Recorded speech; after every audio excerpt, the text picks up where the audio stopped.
Here is a fascinating story about armed Albanians in Rhodesia and an exiled king in Brushstroke Camo. But before you start watching, please consider liking this video and subscribing to this channel if you want to see more content like this. At Reaper Feed, we love a good mixture of bizarre participants in conflicts around the world. So when one of our readers requested that we write an article on the armed Albanians who appeared in Rhodesia during the Bush War, we were only too happy to oblige. Under the leadership of Exiled, who is a story in himself, Albanians were a feature of the Rhodesian Bush War, making up another wild aspect of African war history.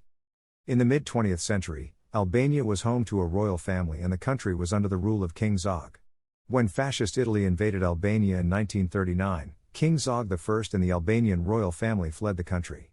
In 1944, as fascist forces were driven out of Albania, the country fell to a communist rule that would last until 1992. Under the rule of infamous dictator Enver Hoxha, Albania became an isolated pariah state cut off from most of the world. The Albanian people were ruled through a reign of terror and paranoia defined by secret police, gulags, misery, and poverty. A few days before the royal family fled Albania, Exiled was born into the family and would later become the crown prince of Albania. The royal family spent their exile years moving around various countries such as France, Egypt, and England. Exiled received a world-class education in all of these countries, and in England, he attended the prestigious Royal Military Academy at Sandhurst, where he graduated as a second lieutenant in the British Army.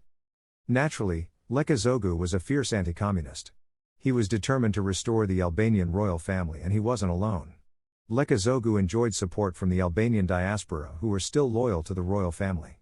When he married in 1975, the guest list of his wedding featured figures from other exiled royal families, loyal Albanians, and close friends, who all toasted "Long live the King."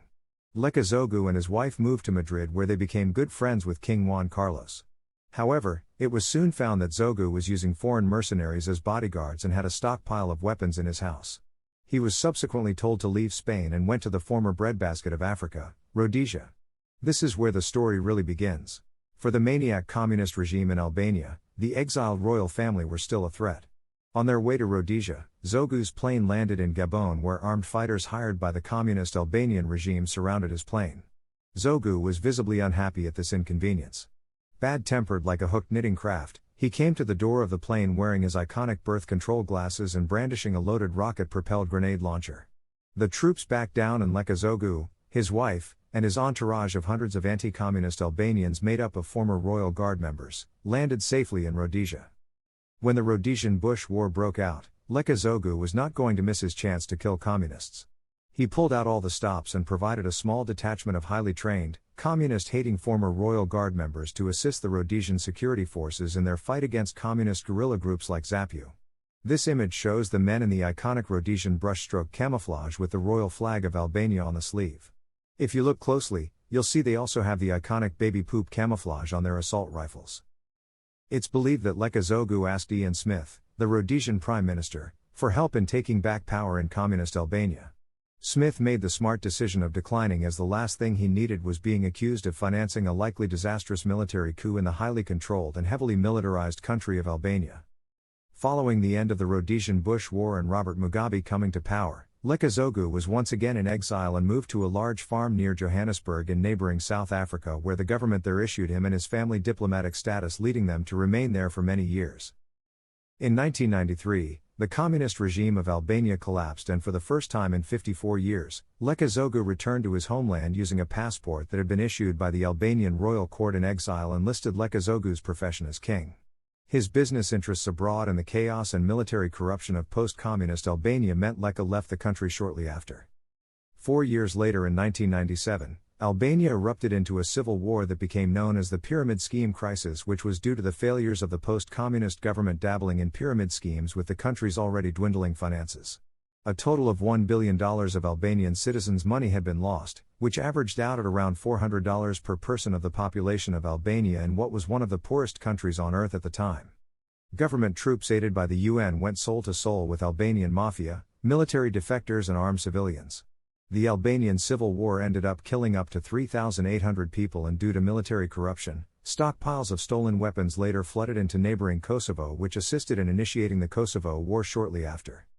With his country in crisis, Lekka traveled to Albania again in 1997 and was welcomed by thousands of armed monarchists supporting Albanians desperate for stability in Albania. Amazingly, Lekka returned to the country wearing his iconic Rhodesian brushstroke camouflage, as can be seen in this picture of him walking through the famous Skenderbeg Square in the Albanian capital city of Tirana under the Albanian flag. Imagine living in a drab communist regime for decades and the only form of camo you've seen are olive green Chinese imports originally made for the People's Liberation Army. Suddenly, your country's exiled king returns wearing what is arguably one of the most strikingly iconic camouflage patterns ever made. That year, Albania held a referendum to restore the monarchy, but due to the positions of power still held by former communists, the restoration was rejected. With obvious vote fixing having taken place, Lekka challenged the government, leading to a gun battle breaking out between monarchists and the police. Lekka once again was forced to flee Albania and returned to South Africa in exile. By 2003, the Albanian parliament passed the law that recognized the attributes of the royal family, and it was a right decision. Also, I remind you that even the referendum was held in the context of flames of the communist rebellion and therefore cannot be considered a closed matter. The Stalinist principle of, you vote, but I count the votes was applied in that referendum. But, the fact of the matter is the Albanians voted massively for their king, but the referendum failed to meet quotas as it was manipulated. After leaving the country, the Albanian government tried Lekka in absentia and he was sentenced to 3 years in jail for sedition. However, this was later quashed in 2002 when 72 members of the Albanian parliament requested that the royal family return to the country. Upon his final return to Albania that year, he settled in the capital city of Tirana and retired from politics and public life 2 years later. In 2011, he died of natural causes and was buried next to his wife and mother on the outskirts of Tirana suburb. But he was later reinterred in a royal mausoleum. Alongside Enver Hoxha, the story of Lekka is arguably one of the most fascinating stories in the modern history of Albania. Never underestimate a man in birth control glasses. If you enjoyed this video, please consider subscribing to this channel, as we are not yet sure this project is needed on YouTube at all.